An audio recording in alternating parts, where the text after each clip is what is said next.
നിങ്ങൾക്ക് അൾട്രാസൗണ്ടിൽ goal bladder polyp ഉണ്ടെന്ന് അറിഞ്ഞിട്ട് ടെൻഷൻ ഉണ്ടോ? എന്നാൽ പേടിക്കണ്ട, ഇതെന്താണെന്ന് ഞാൻ പറഞ്ഞുതരാം. I M doctor Shabana, surgical gastroenterologist, sunrise hospital, Kochi. Goal bladder polyp എന്ന് പറഞ്ഞാൽ ഞങ്ങളുടെ പിത്തസഞ്ചിയിൽ നിന്നും ഉണ്ടാവുന്ന ഒരു ചെറിയ വളർച്ചയാണ്. മോസ്റ്റ് ഓഫ് ദ ടൈം ഇത് സ്യൂഡോ പോളിപ്പ് ആയിരിക്കാം, അല്ലെങ്കിൽ ഒരു കൊളസ്ട്രോൾ ഡിപ്പോസിഷൻ ആയിരിക്കാം. ഇതുകൊണ്ട് സാധാരണ രീതിയിൽ അങ്ങനെ വലിയ ബുദ്ധിമുട്ട് വരാറില്ല, കാരണം ഇത് വളരെ ചെറുതാണ്, പിന്നെ ഗ്രോ ചെയ്യാറില്ല. ബുദ്ധിമുട്ട് വരുന്നത് ട്രൂ ഗോൾ ബ്ലാഡർ പോളിപ്പ് കാരണമാണ്. കാരണം ഇത് ഫ്യൂച്ചറിൽ പോയിട്ട് ഒരു ഗോൾ ബ്ലാഡർ ക്യാൻസർ ഉണ്ടാക്കാം. അപ്പോൾ ഗോൾ ബ്ലാഡർ പോളിപ്പ് ഉണ്ടെങ്കിൽ എല്ലാവർക്കും സർജറി വേണോ? Absolutely not. Surgery for gall bladder പോളിപ്പിന് പ്രത്യേക ഇൻഡിക്കേഷൻ ഉണ്ട്. മെയിൻ ഇൻഡിക്കേഷൻ ആണ് സൈസ് 1 സെന്റിമീറ്റർ അല്ലെങ്കിൽ അതിന് കൂടുതൽ ഉണ്ടാകുമ്പോൾ, അല്ലെങ്കിൽ ഈവൻ 1 സെന്റിമീറ്ററിന് കുറയുമ്പോൾ 5 മില്ലിമീറ്ററിന് കൂടുതലാണെങ്കിൽ ഞങ്ങൾ വേറെ risk factor for gall bladder cancer ഉണ്ടോ നോക്കും. അതായത് ഫാമിലി ഹിസ്റ്ററി ഓഫ് ക്യാൻസർ, ഞങ്ങൾ ഗോൾ ബ്ലാഡർ ക്യാൻസർ കൂടുതലുള്ള പോപ്പുലേഷൻ എന്നാണോ, അതുപോലെ വേറെ അൾട്രാസൗണ്ട് ഫീച്ചേഴ്സ് ഉണ്ടോ, ലൈക്ക് പോർസിലിൻ ഗോൾ ബ്ലാഡർ എന്ന് പറയും, സെസൈൽ പോളിപ്പ് എന്ന് പറയും, ഫോക്കൽ വാൾ തിക്കനിങ് എന്ന് പറയും. അപ്പോൾ ദർ ആർ മൾട്ടിപ്പിൾ ഫാക്ടേഴ്സ് ഒരു ഗോൾ ബ്ലാഡർ ക്യാൻസറിന്റെ റിസ്ക് കൂട്ടാൻ. ഇങ്ങനത്തെ കേസസിൽ കുറച്ച് സൈസ് കട്ട് ഓഫ് കുറവായിരിക്കും, 5 മില്ലിമീറ്ററിന് കൂടുതൽ.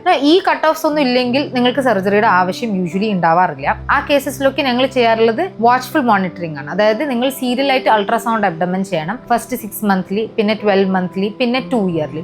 ഇതിൽ വളർച്ച കാണുന്നുണ്ടെങ്കിൽ, അല്ലെങ്കിൽ നിങ്ങൾ ആദ്യം പറഞ്ഞ കട്ട് ഓഫ്സ് ഒക്കെ സാറ്റിസ്ഫൈ ആവുന്നുണ്ടെങ്കിൽ നിങ്ങൾക്ക് ഗോൾ ബ്ലാഡർ സർജറി ആവശ്യം വരും, അല്ലെങ്കിൽ ഒന്നും ചെയ്യേണ്ടി വരില്ല. സോ നിങ്ങൾക്ക് ഗോൾ ബ്ലാഡർ പോളിപ്പ് ഉണ്ടെന്ന് വിചാരിച്ചിട്ട് പേടിക്കണ്ട. നിങ്ങൾ ഒരു സർജിക്കൽ ഗാസ്ട്രോ കൺസൾട്ട് എടുക്കുക. എന്നിട്ട് ഇതിന് വേണ്ടി എന്തെങ്കിലും ഫർദർ ട്രീറ്റ്മെന്റ് വേണോ വേണ്ടയോ, എന്താണ് അപ്രോപ്രിയേറ്റ് അപ്രോച്ച് എന്ന് ഞങ്ങൾ നിങ്ങൾക്ക് പറഞ്ഞുതരാം.